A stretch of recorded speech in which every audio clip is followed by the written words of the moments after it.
Hello and welcome to The Reasons I'm Broke, bringing you the reasons we're broke every week, ranging from comics, movies, TV, video games, and more. I'm Daniel. And I'm Kelly. And this week's episode has been brought to you by Mythicon. Mythicon will be in the Orlando area from September 19th through the 21st, specifically at the Doubletree Hotel near SeaWorld. This is Mythicon's second year. It is a convention that focuses mainly on internet stars. One of the guests we'd like to highlight this week is John Swasey. His most notable works include Sir Crocodile in One Piece and Lord Death in Soul Eater. You can get your tickets on site or at mythicconventions.com. So for those of you new to the show, welcome. The way we do our format is first we start off with some news. It ranges from comic books, movies, TV, and video games, and we follow up with our comic book pool list of the week. We're going to get the saddest news out of the way first. This one I wanted to include here because it was a personal story for me. Richard Kiel passed away this week. He was set to appear at the Fanboy Expo in Tampa this weekend. Aww. And he passed away at the age of 74, just days away from his 75th birthday. Wow. He was best known as Jaws in 2 of the James Bond films, but for Adam Sandler fans, he was in Happy Gilmore. The story that I wanted to share for Richard is years ago, when I was still living up in Illinois, Richard was doing some signings at my local comic book shop. This is the shop that I used to shop at every single week, the one I made my home until, my new one down here. And he was doing a book signing for something he titled Making It Big in Hollywood. And it was an autobiography from what I remember, and he had all the various pictures on there from the different roles he's done throughout his career. And I ended up picking the Happy Gilmore one and taking a picture with him, my brother, my aunt, who also recently passed away. So I do have this picture now. One of the few pictures I do own with me and my aunt. It's with Richard, and it's in my room. So so it means a lot to me too. And he was a really, really nice guy. And if you are a fan of the Bond films, you know Jaws. He comes out in the video games for the GameCube. I believe he may have been in the N64 one, but if not, he has come out in the newer ones. He even did some voice work for one of the last Bond games, which is great. So I just wanted to share that one real quick, because for a lot of people out there, it was a thing. I saw it on Twitter. People were pretty sad. It kind of went a little quicker than I wanted. I felt like he was a bigger deal than people let on, and right. Especially for a role like Jaws and the one in Happy Gilmore, it is sad to see Richard go. So on to some happier news. NetherRealm Studio has revealed their latest entry into the character roster for Mortal Kombat 10, Goro. Yeah, Goro's that character that was very tough to beat in the arcade. You put in those quarters, and that's who would eat all your motherfucking quarters. Goro all the time. He's the guy with the huge arms. He would stomp on you. He's a beast. He fills his arm with quarters. That's why he needs them all. That's why they're so big. They revealed a street date along with this extra character. The street date will be April 14th, 2015. So coming up fast. It'll be here before you know it, because we got those holidays like a month away, it feels like. And those will just be a violent, quick blur. It'll be like you're fighting Goro. This game takes place 5, 10, and 25 years after the events of 2011's Mortal Kombat. It will be releasing on the Xbox One and the PlayStation 4, with third-party adaptions coming later for the PS3, PC, and 360. Third-party adaptions, essentially what they do is they hire another company to make a brand new reskinning, almost a new engine sometimes, when they bring it out on these other systems. The reason they do this is so they don't have to hold back when they do a game that's coming out on the PS4. That way they don't make the size of it, they don't make it so that it's easily put on either system, and they kind of limit themselves to what the PS3 and 360's hardware can take. But now they can just make a full-on game, kind of like the Arkham Knight game that's coming out. Mm-hmm. It's not going to be on last-gen systems. It will only be on current-gen systems. So they can really go all out with the graphics, the size, the voice acting, the sound, put a lot into it. And I'm glad they're doing this with Mortal Kombat. But while they are doing that, they are also not ignoring the last-gen gamers who are still only on PS3 and 360 and do still want to play a Mortal Kombat game. You mean the current gen gamers? Because this PS4, that's like next gen. I'm still back here on my N64, like Pokemon Snap. You still need to buy that. I do. That's the greatest game ever. You wanted to cover this news. I do. Okay, so I'm hearing some conflicting things about this. So originally they said Legend of Korra Legend of Korra Book 4 was gonna be out in January. And we all know it's gonna be online only, nick.com, you'll have to watch it on there, which is fine. But now there's a video out saying Legend of Korra Book 4 will be out October 3rd of this year. So that's like 2 weeks away, 3 weeks away, whatever the date is now. Yeah, I saw it as a surprise announcement. Mm-hmm. And it's official. They have it up on nick.com, the full announcement. I think it's great. I think it's getting people excited for this final book because the last one ended, a couple of weeks ago? And we're about to get this new one all of a sudden and really find out what happened to Korra. So I think it's a great move. I'm glad they finished the season off fairly quickly, it seems like. Here's what scares me, though. I'm so scared. Because we only have one season left, right? Right. Are we going to find out how Aang died? Prob's not. Are we going to find out about Suki? Prob's not. What about Zuko's woman, who should be Katara, but obviously isn't? Probably won't find out about that either. Toph, she's gone somewhere, but I want to see her again, too. I think Book 4 will try to jam in as much fan service as they can since it's the final bit. But we're going to see what happens. I think I'm really excited for it. Like I said, I liked Book 3 more than Book 2. And I kind of feel like if they keep that momentum going into Book 4, it'll be a good season. Right. And this season will be entitled Balance. It's going to be focusing on, now that Korra is kind of out of commission, how can the Airbenders help? Korra helped to bring back the Airbenders. Now they want to help her in her roles as Avatar. That's pretty awesome. For once, it's not the Avatar trying to save the world. It's the people actually working for themselves instead of relying on the Avatar. I think it's going to make for some very interesting storytelling. You just want to see more Milo. I want to see more Milo. I want to see more Airbenders. I want to see who's that brother that was kind of an oaf, but he still held up his own against. Boomy? Yes, Boomy. Boomy is the shit. He's my favorite. I'm glad he has superpowers. He doesn't have superpowers. He does. He can airbend. Well, that's not superpowers. It's just superpowers. Their way of life. If they were in the DC universe, they'd be superheroes. Well, or it's just their way of life.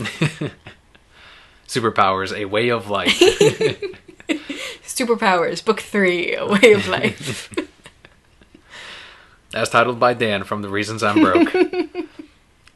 So some more video game news here. Super Smash Bros. Got the full roster leak just days ago. Whoever leaked that roster is not alive anymore. Someone in Japan got the game early, and they've been streaming it for hours and just unlocking everyone. They're hiding in a basement somewhere. But don't worry, Brokettes. I know some of you are now avoiding the internet to try to not have that roster spoiled for you. If you really want to see it, head on over to Kotaku.com. You can check it out there. But otherwise, we're not going to spoil the rest of the secret characters for you. You can check it out yourself. Or if you want to wait for the game and unlock them as you go, more power to you. Also, some exciting news. North America will finally be getting the shiny Gengar. Because we were owed this shiny Gengar. Yes, we were entitled to the shiny Gengar. We purchased the game, so you must give us every bit of everything. No, but it's good that they're bringing it over. I'm really happy. It's not too often that they give North Americans like the exact same goodies that Japan gets. They've been doing it a lot recently, though. Yeah, they've been really good about it. A lot, yep. The 3DSs, this digital content. I'm really happy for Shiny Gengar. It's a really cool looking Pokemon. It's white with the pink. And you love your ghost types and your poison types and your spooky types, whatever. I love using Toxic, Protect, Heal, and then watch it just slowly poison down. I would hate playing this game against you. Because I'm just like, thunder, thunder, thunder, thunder, thunder. Just the strongest moves. Thunder, Fire Blast, Blizzard, the ones that miss sometimes. Yep. Hydro Pump. Hydro Pump. That thing never hit. No, I do Surf. I do the Flamethrower, I did Razor like Leaf. Surf. The more safe I like Petal attacks. Dance. When will the Shiny Gengar be coming?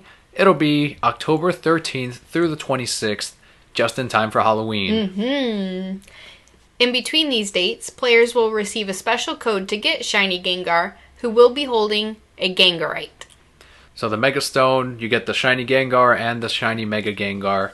Awesome. It won't be my Mega Gengar or my Mega Pokemon for my competitive team. That is still Swampert, which is the whole reason I'm getting Ruby and Sapphire. But it'll be awesome to just have a shiny Gengar to fight with every now and again. Obviously, it won't be IV trained or EV trained or anything. But, it's still a pretty cool looking Pokemon. If anything, just to have fun and use them. I did not understand any of those words. Training? For training? IV? Pokemans are my friends. I just dress them up and then I buy more clothes. Once I bought all the clothes, I was done with that game. I'm like, I had my job at the hotel. I made my 100 mils. Peace out, guys. And they brought you right back with the dressing up Pikachu thing. Yeah, they got me again. So, following the release of the shiny Gengar, GameStop will be distributing another code from October 27th to November 16th. This code will enable players to receive Deoncé holding a Deoncite stone. I don't know who that is. I think it's a legendary Pokemon. I'm not sure, but it has the crystals. I'm personally going to skip out on it. If I get a code, I'll just give it away on Twitter or on Facebook. You even showed me the picture and I don't know who it is. Yeah, they hadn't released him until someone hacked the game and found the coding, and they're like, what are these hidden Pokemon doing? And it's like, Nintendo's like, thanks, these are for events later on, but, thanks.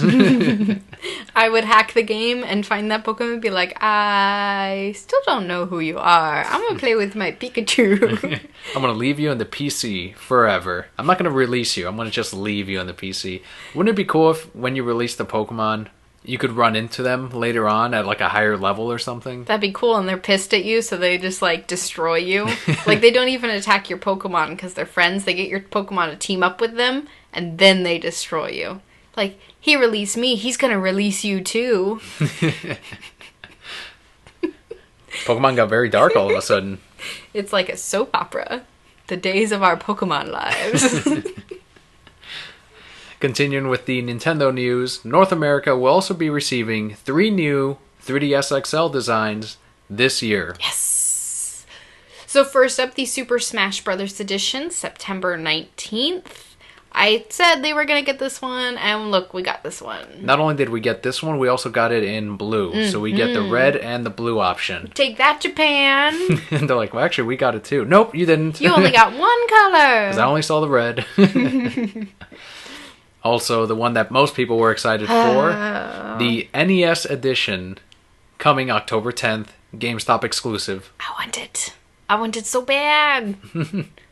I wonder how many kids out there are looking at that and they're like, what the fuck is this? What's an NES? Why does it look so retro? That's what they're going to say. Now, I will say this. If they came out with an N64 and or a Game Boy Color edition, I would buy it. Done. No question. Still got my Pikachu one. I'd buy another one. Something Brocat Chris pointed out on Twitter was that they didn't really design much of the inside of the 3DS XL. They just did the top cover, which was the NES controller.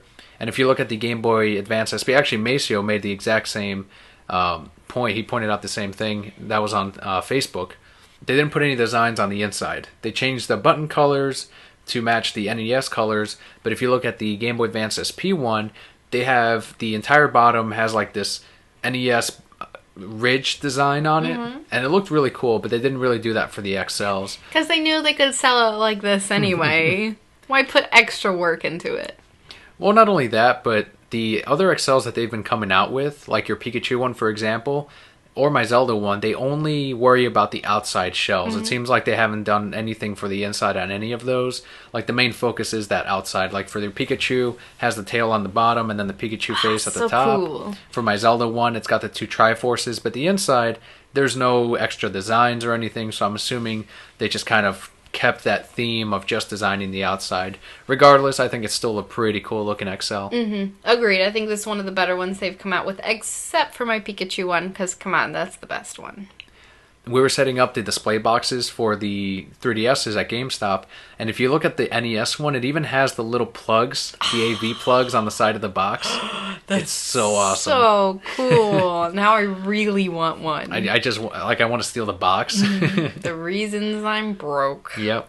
The third 3DS XL that they unveiled is the Persona Q edition, which is coming November 25th. I don't play this one, but I was reading online, and a lot of people were really excited. Yeah, this one is a blue design with a black interior from what I remember, and it's got like a book. Mm-hmm. Yep, you hold Star it thing, like yeah. up and down rather than sideways. Right. And then it looks like a book, which is really cool. I've never played Persona. I'm assuming that's one of the books that you can use in the game. I don't know if it's for like a spell or something, but I know the Persona Q fans are really going to love it. I should make up a story about what that book is. You can. It's the Harvest Moon story. All three of these you can pre-order today. Awesome. Go pre-order that NES one. Actually, guys, don't pre-order that NES one so they make less so that mine's worth more. People that are getting so excited about this, remember, the new 3DS is also coming. This is all for the old one. So they're that's right. There's the two joysticks. So they just had a bunch of these inside sitting in the warehouse. They're like, shit, we gotta sell these. They do that every time, though, and it works every time. Because you brought your purple one last time. Yes, I did. And then, like, 2 weeks later after you bought it, they announced the XL. The XL. And then you bought an XL. Yeah, but I actually waited. I was like, fuck this. I'm going to wait till a really cool one. And then the Triforce one came out. And now there's a new 3DS. So there you go. Moving on to some television news. Titans has reportedly gotten close to a pilot order with TNT.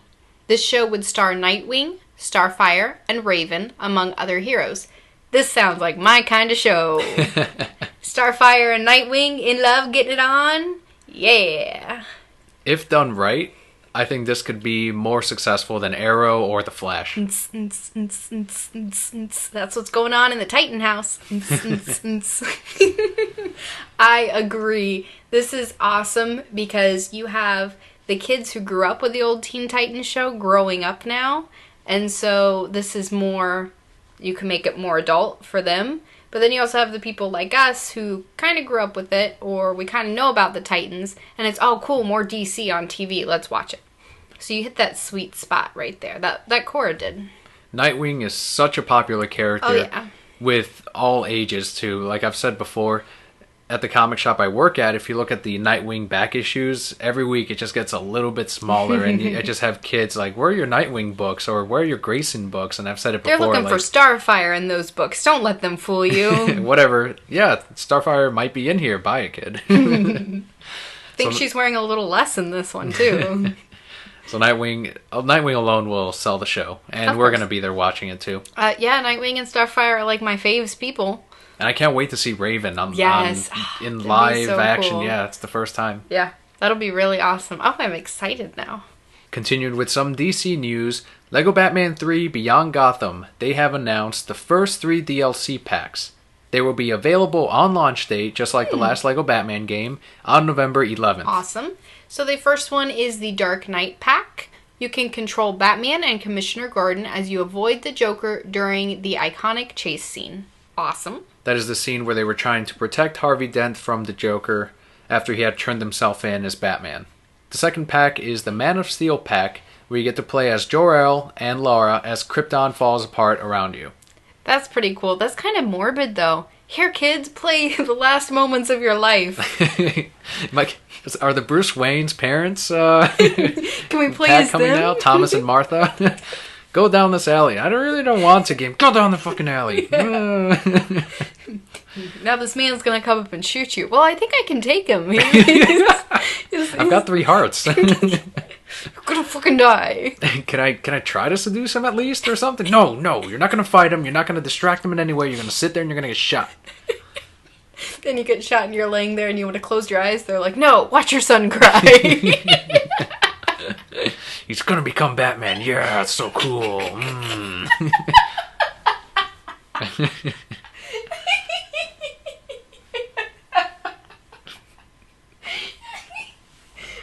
Who made this game? Give him an award, please. That is the best thing ever.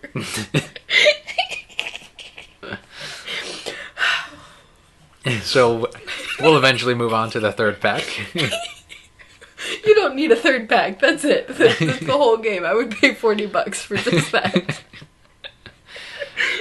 I would love that too. But you really need to have the voice be like No, he's gonna be... I can't even do it.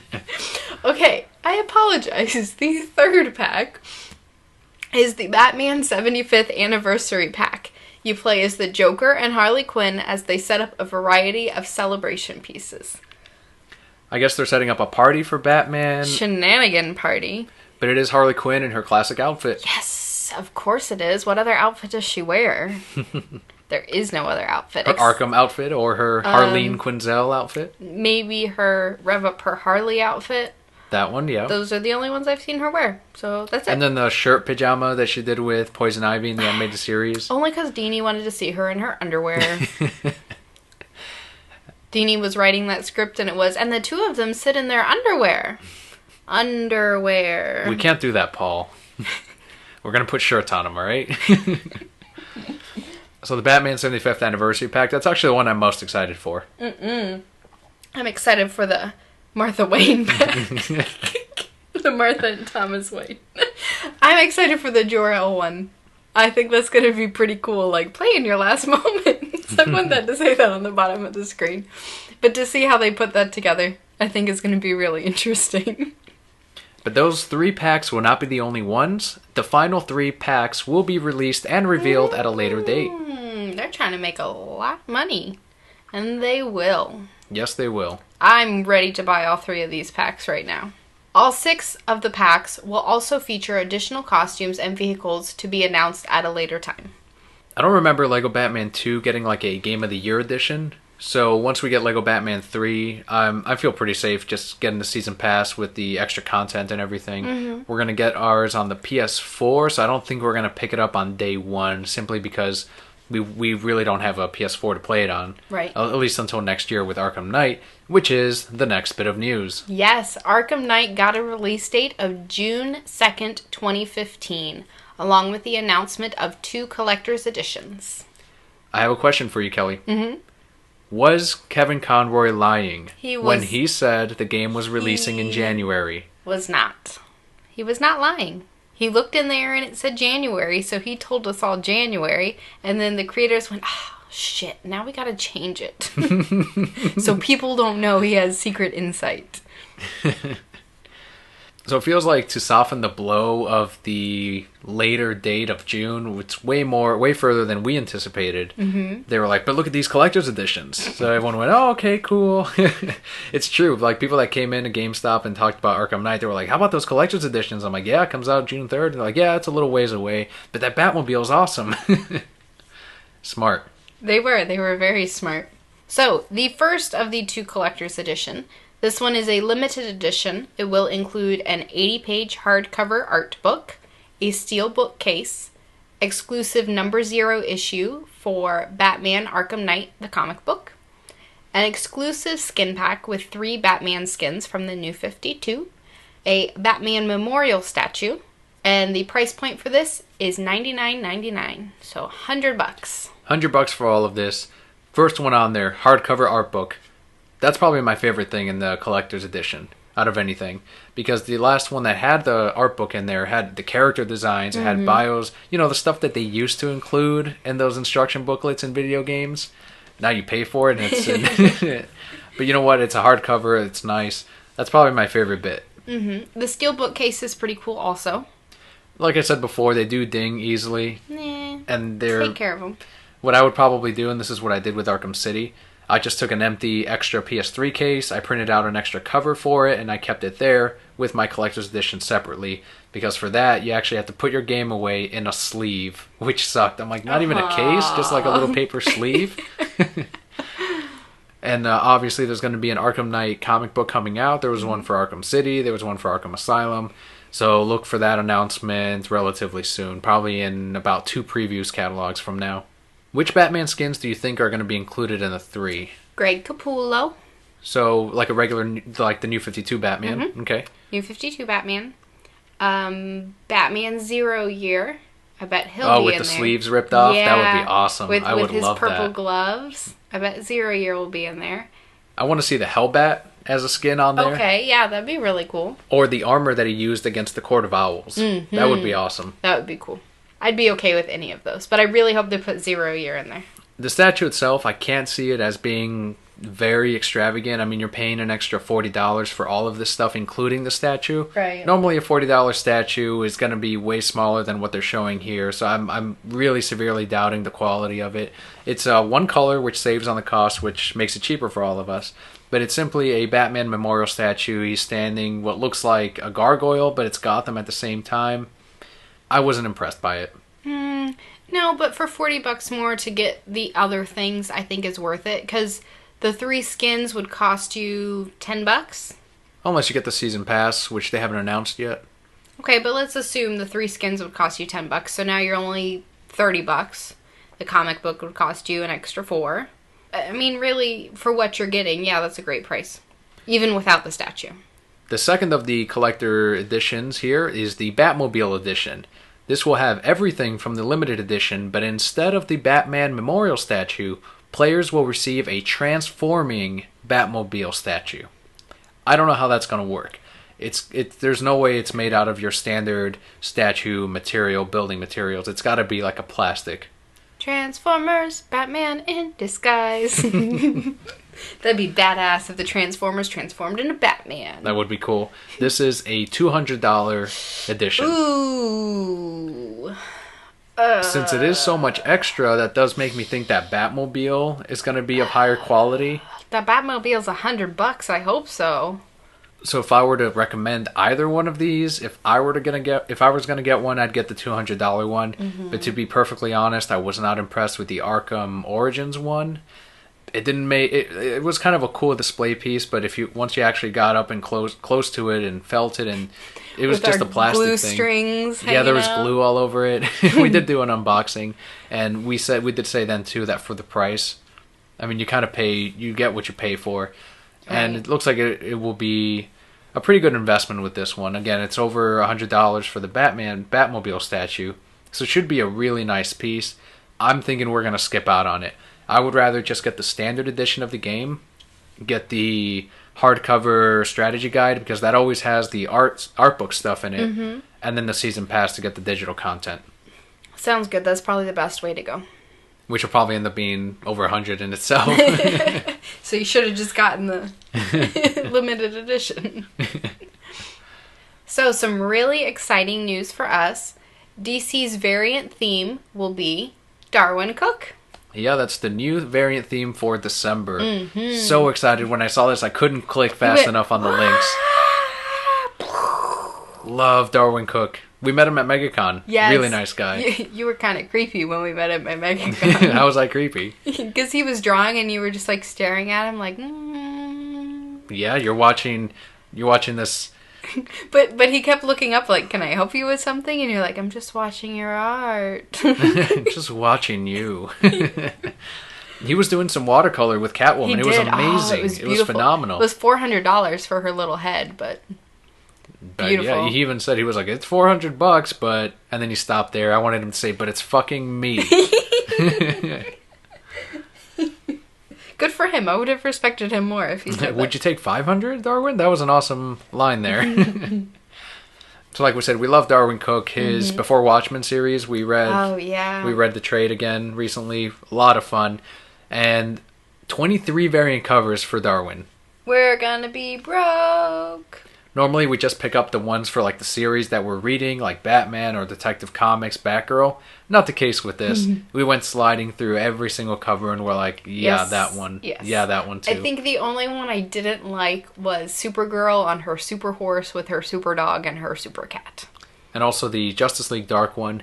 If you want to check out all these covers, head on over to newsarama.com, search Darwin Cook variants. You can launch the viewer and you can see every single cover. Look at them, take a look. They're so beautiful. The Sinestro one has him on a throne with all of his followers like kneeling before him.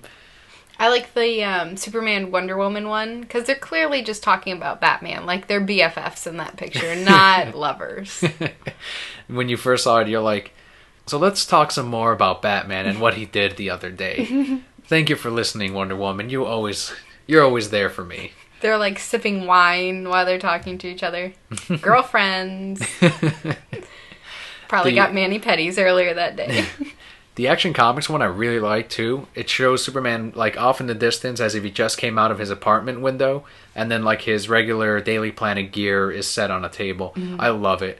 The Green Lantern Corps one has John Stewart front and center. I love the Justice League one because Batman's right in the middle. Because Yes, when he is is. he not in the middle? And you said he's the only one not smiling? Yes, everybody else is like, we're so happy to be here. Batman's like, ugh, I you have guys to again. be here. To keep you in line. So all of them, just amazing. Most of them, I should say. Yep. Darwin Cook is the reasons we're broke. Also, Diamond just released the numbers for August. We have here the top 10 selling comics for August 2014. First up, number 1 is Batman number 34.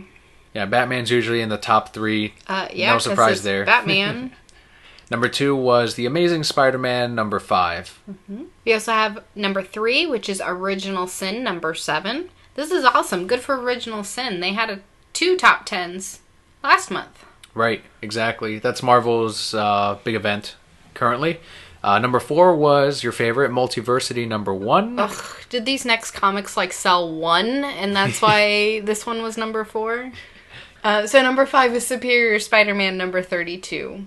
People vote with their dollars, Dan. Which is why Multiversity's number 4.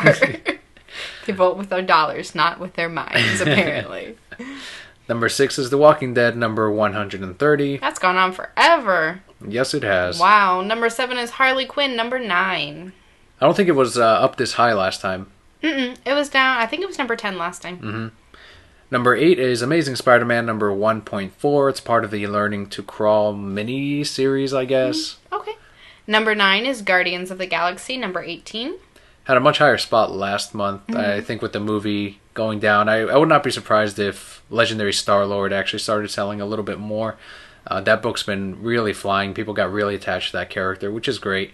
At number 10 is Batman Eternal, number 18. Oh, Batman Eternal. So for August, Marvel had top dollar share of the market with 34.27%, followed by DC at 28.71%. Yeah, and I suspect with September, you have The Death of Wolverine, which our shop ordered 1 million copies of. It's ridiculous. So I would not be surprised if Marvel got top share again this month, even with the 3D covers, which we'll talk about in a little bit. Connecting with the Batman issue from Greg Capullo and Scott Snyder, at Baltimore Comic-Con last weekend, Batman artist Greg Capullo revealed that he has 16 issues left to draw under his contract. This translates to about 2 years of work. So people took this headline and they ran with it. Like they said, he's only going to be on Batman for 2 years and he's done. He's got 2 years left in his contract. They will sign another contract with him because of the amazing work that he's done. I think the reason people kind of freaked out was he started talking about the book Creech, which he wants to work on after he finishes Batman. But then he kind of clarified on Twitter and said, that may never happen. I'm just letting you guys know what are some things that I kind of want to work on eventually. DC's going to add another 0 to their paycheck. Or 3. And have him on for another 24 issues or whatever they do. Of course. Everyone, so I'm not at all worried. Calm your pants. He'll be back. He's going to be around for a long time. He will. So earlier this week, we asked you all if you had any questions for us. And we did get one from John on Facebook who asked, are you guys tired of the gimmicks DC has done the last 2 Septembers? I just find them not necessary to do every title. Some of the main characters are interesting to do this what-if scenario, but not all. So that was a great question. Very valid point. Yes, I do think the 3D covers are a gimmick. But they sell. But they do sell. Here's the thing about how DC is doing this. I do appreciate that they are offering the 2D option at $1 cheaper. I do have a lot of subscribers that do end up going the 2D route to try to save that extra $1. But a lot of the people that do buy this book are very excited. They like the gorgeous covers. As much of a gimmick as it is, it does move books. I agree. I think some of these covers are a lot of fun. Where you're like, whoa! Whoa! And then, did you know if you scrape your nails on it, it kind of sounds like a Mario sound? I guess so. I was reading that comic the whole time and I'd scrape it. I'd be like, oh, I'm in a dungeon right now. Like, what's going on? Do I think they have to do it to sell books? No, but it brings attention to it because people are talking about it. Oh, DC's doing this. They don't need to, da-da-da-da. And then people go, well, what's all the hype about? And anything to help out comic book shops. I've had a lot of people that don't shop there regularly come in for the 3D covers, and then they're looking for the back issues for last year, September. I'm like, yeah, we still got a ton of those left over. Here you go. Here's Bane. Here's the Riddler. You sounded like Tommy Wiseau. Here you go. Keep the change. Hi, doggy. Thanks a lot. Bye. You're my favorite customer. I don't think DC is going to do it again next year. No? It's not that this hype is not as much as it was in September. They were trying to, I don't know if they were trying to repeat exactly what it was for last year. It's way smoother this time because we got the right number of books that we needed and that we ordered. Some of the books weren't shorted, like let's say Harley Quinn or Joker's Daughter. So far we're getting all the numbers that we asked for.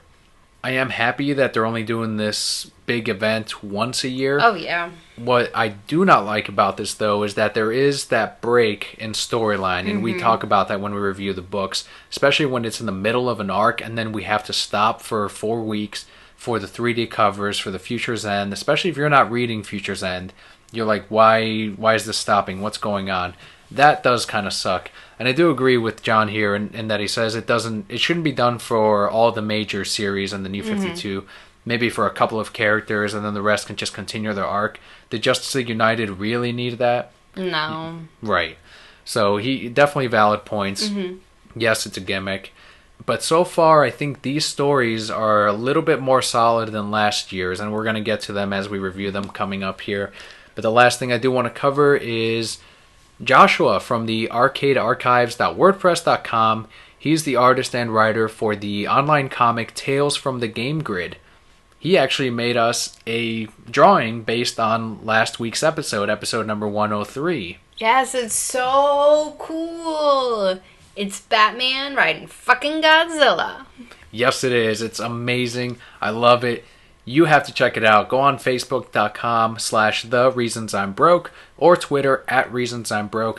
Check out the drawing. It's beautiful. Batman on Godzilla as he yells justice. It's amazing. I loved it. Saved it, tweeted it, put it everywhere. Awesome. Thank you so much. Again, you can check out his online comic at arcadearchives.wordpress.com. And that will actually do it for our news this week. We can jump into our comics. We're going to start out with our indie books. We have Hexed number 2. This is written by Michael Allen Nelson with art by Dan Mora, and colorist is Gabriel Casada.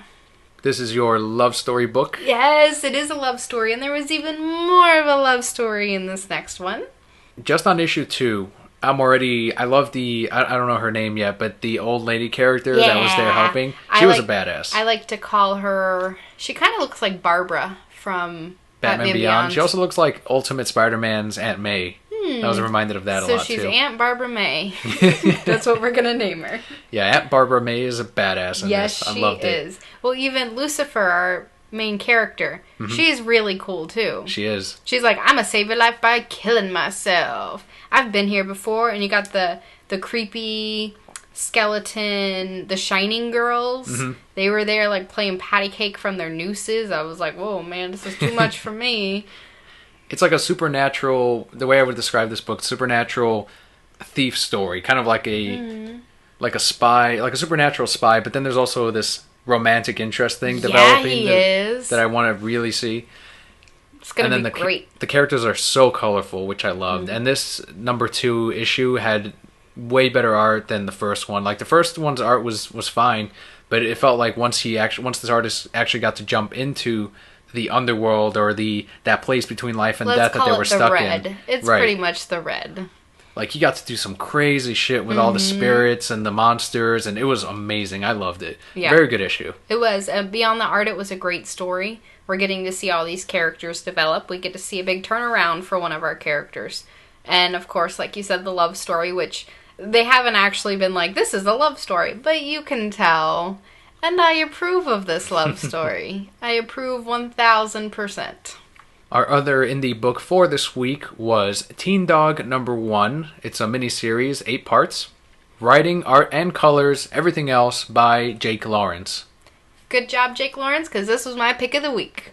Whoa, your pick of the week? Yeah, Teen this Dog. was my pick of the week, Teen Dog. And I'll tell you why it was my pick of the week. When you said, hey, Kelly, read this Teen Dog, I'm like, the hell is a teen dog? Why am I going to read this Teen Dog? And I loved it. I laughed a lot more than I thought I did. It made me feel like a teenager again. And that's great when your book can make someone feel nostalgic that way. Because I'm reading it and I'm like, I fucking hated high school, but I'm kind of ready to go back if Teen Dog's there. Like, we'd have some shenanigans. The book is mainly made up of a bunch of, like, short stories with Teen Dog. And it's kind of a parody of that cool character from the 90s. Right. But it's done tastefully. Like, he's really funny. You relate to the character a lot. Like, you almost want to be Teen Dog because he just looks at life and it's so simple to him. And at the same time, he's got, like, a philosophy about how he goes through his day. Even if he's going to get picked on by the bully, he still teaches him a thing or two, like, learn to love yourself, and then the world will love you. I'm like, good job, Mitch Hedberg, dog. It's Teen Dog. That's who I hear, Mitch Hedberg's voice, as I'm reading Teen Dog. I can see that. I can see why you hear his voice. But yeah, this was really cool. The pacing was great. It kind of reminded me of the pacing of, like, the Tiny Titans. They're that kind of little mini stories. But whereas Tiny Titans is so much lighter and more for kids, this is more for teens and adults.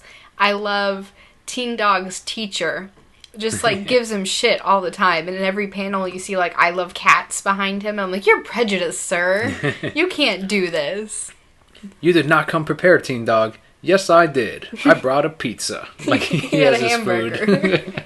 And he goes, Teen Dog! Teen Dog! It was so great. So yes, this is why it was my pick of the week. Great choice. Because I didn't think it was going to be much, and it just blew me out of the water. Moving on into our DC, we have Batgirl Futures End #1. This is written by Gail Simone with art by Javier Garin, and the colorist is Romulo Fajardo Jr. I thought the last month's Batgirl was the last one by Gail, but I guess she put out this Futures End one. In terms of story, that was her last one. The last one was the last one by Gail. This was, I don't know. Whoa, you didn't like it? I don't know. I don't know. Okay, can I just say how this book opens up? Sure. Okay, it opens up with Batgirl going, I never thought I'd marry a ginger. For one thing, gingers don't ever marry gingers. That's just totally out of the question. Gingers don't marry gingers. Unrealistic right there. Okay, then the next thing that happened, she's like, I loved this city. And her brother pops out. He's like, yo, I'm gonna kill your lady. And her husband's like, fine, I'll jump off the building. And then he's gone. Like, that's how the book opens up. What?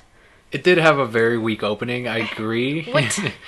He did come out of nowhere, and then there's just cops everywhere. You can't even fight that opening. And she's like, I don't blame anyone but this city. And I'm like, or you could blame your husband who didn't try to do anything but jump off a building. He is like, damn, I married a ginger, and he jumped off the building. That's exactly what happened. But I liked everything that happened afterward, though. After that, she kind of became kind of a hard ass. Like, she went after the major villains in Gotham City, and then for the last one, she saved Bane, because Bane was going to be quite the obstacle. So instead, how she decides to take down Bane is she actually trains under Bane and just learns everything about him. And I thought that was a very Bat family thing to do. Like, it was almost a Batman thing you could have done. And I totally bought it. She has a complete costume change where she has like a hybrid Bane and Batgirl outfit, and she's huge. Like, she's got these muscles. I'm like, this is fucking amazing. What's going on? Did she lose her way? No, she did not. There is a league of Batgirls that she is in charge of in Gotham City. Yeah, but I still couldn't get past that opening. Okay, the League of Batgirls was really cool. And her turnaround kind of at the end where Bane is like, this is why you saved me for last, was pretty interesting. But that beginning, that's not Gail's work.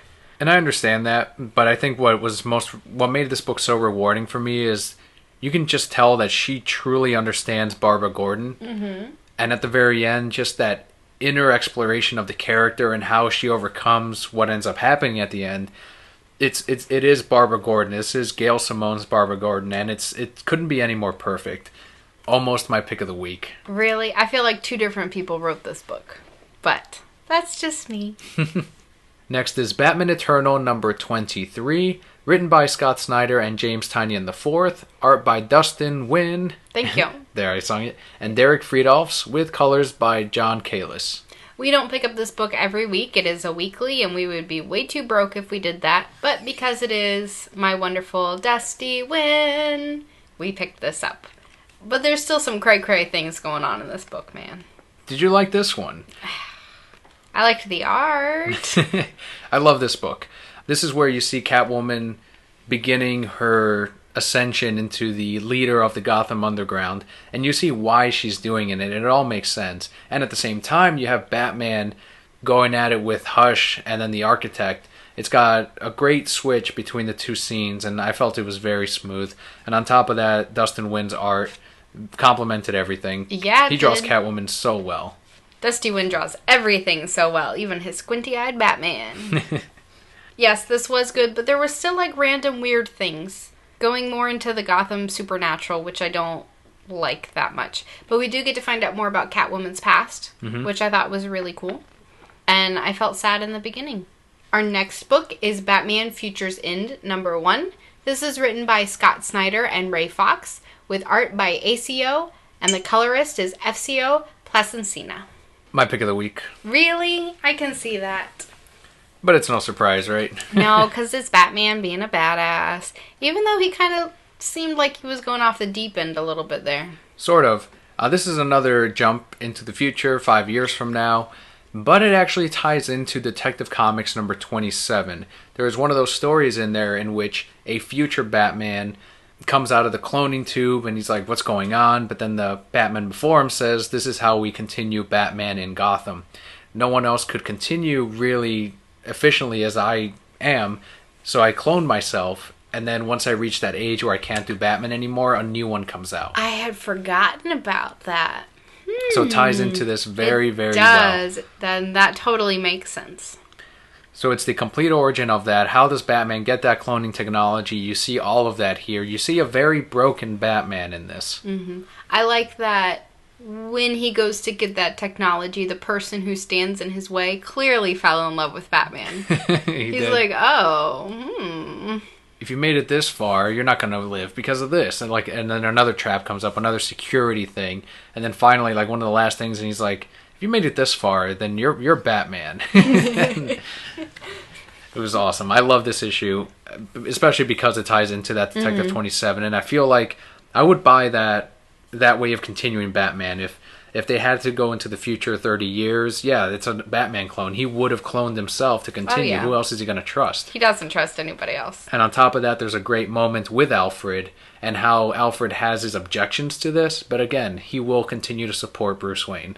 Next is Justice League United Futures End number 1, written by Jeff Lemire, art by Jed Dougherty, and colors by Gabe Altabe. Pass of the week. Really? This is your pass of the week? Because you didn't like skipping ahead into the future. You didn't feel that the arc they were on needed to be stopped.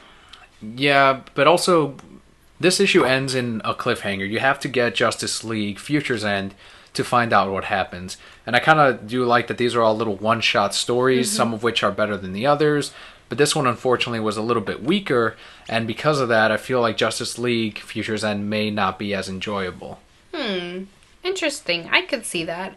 I thought it was cool for the fact that we get to find out more about this character that we're just kind of being introduced to.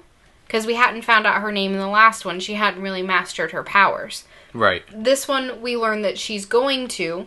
And it kind of hints that she went through a lot of struggle. That there's more to her than meets the eye. So I feel like when we go back and continue the regular arc that we were on, it's going to make me feel more for the character. Because I can be like, you're going through this now, but you're going to become great.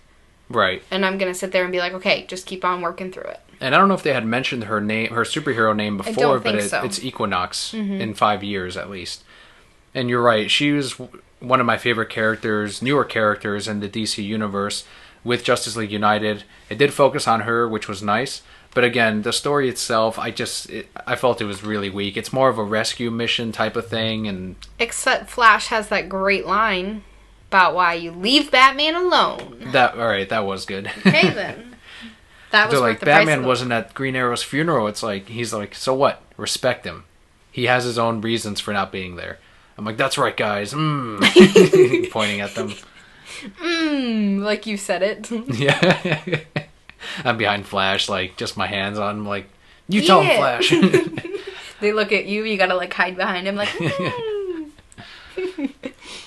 Our final book of the week is Superman Unchained, number 8. This is written by Scott Snyder, with art by Jim Lee, and colorist is Alex Sinclair. I think we have one more issue left until Superman Unchained ends. I believe it's going to be 9. But this is Superman going toe-to-toe with Wraith and actually having to outsmart him and find ways to actually beat him because Wraith is faster and stronger than Supes.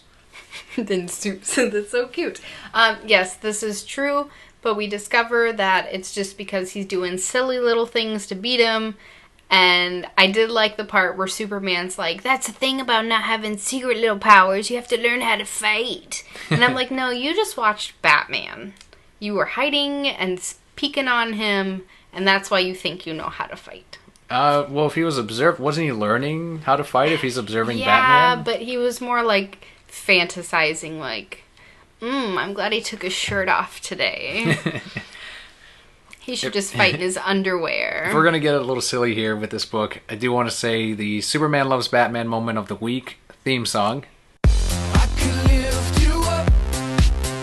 I can show you what you want to see and take you where you want to be.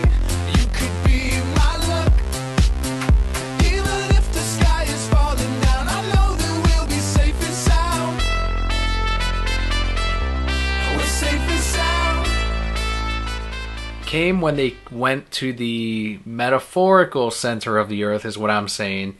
He took them to a place of weakness where this is them going to the physical creation of their love of Batman together. This is why they were both weakened. It's not because the sun wasn't there. It's Superman knowing, like, I know what you know, and I know how you feel about him. Now we're gonna fight as equals. Is that what happened down there? That's what happened down there. And Superman's love was greater for Batman, and that's so why he Wraith won. fell. Well, that's because Wraith just recently met Batman. So he hasn't had years to cultivate this love. So it's not true love like Superman. Correct. It's just a passing fancy. One thing I didn't understand in this, did he put like a ring in his mouth? What do you mean? It looked like he had a ring on his finger in one panel, and then he shoved the ring in his mouth, and he's like, peace out, see you later, bye. Oh, yeah, he does. What's the ring? Wasn't it, I'm trying to remember, wasn't it part of Batman's cloaking thing, or? I don't know, maybe. The problem with the book is it took like a 1 month break, 2 month break or something. Right, So. and so you forget. Yeah, exactly. Because I noticed that. I'm like, when did he start wearing a ring randomly? He keep that in his pocket? I don't understand. I don't need this to know my promise for Batman. And he put it in his mouth, but maybe you will. Be like, Superman, you got that from the vending machine earlier. You were just telling people you're engaged. I do still like Wraith, though. I think he's a really cool character, and I do like all the new superpowers we're discovering in this new issue. And it was great. I felt this was Jim Lee's best work so far on Superman Unchained, because he took you to so many places on Earth, so many great fighting scenes were put into this book. And then it looks like we're finally going to start to learn where Lex Luthor falls into all this and who Wraith really is. Mm-hmm. Yeah, Lex Luthor makes his appearance at the end, and like cray-cray things go down. And that will do it for our comics and the podcast for the week. To summarize, my pick of the week was Batman Futures End number 1. My pick of the week was Teen Dog number 1 of 8. My pass of the week was Justice League United Futures End number 1. I don't think I had a pass of the week. No pass of the week? Not even Batgirl? Batgirl I liked the least, but support Gale and pick it up. But gingers don't marry gingers. Don't let anybody fool you. That's going to be the title of the episode. Gingers don't marry gingers. Now I sound like a racist. I am a ginger, everyone. I can say these things. But gingers don't marry gingers. We want to once again thank Mythicon for being the Nerd Up Media sponsors this week. Also, John, for his question from Facebook, if you want to ask us a question, go ahead and send it over to Twitter, twitter.com/reasonsimmbroke, or facebook.com/thereasonsimbroke. And once again, Joshua from arcadearchives.wordpress.com. Thank you so much for our Batman riding Godzilla picture. Badass, sir. And thank you to all of the listeners, all the Brokettes out there, for interacting with us on Twitter. Hope you enjoy the show, and for being there every week. Thank you guys so much for listening. I'm Kelly. And I'm Daniel. We'll see you next week.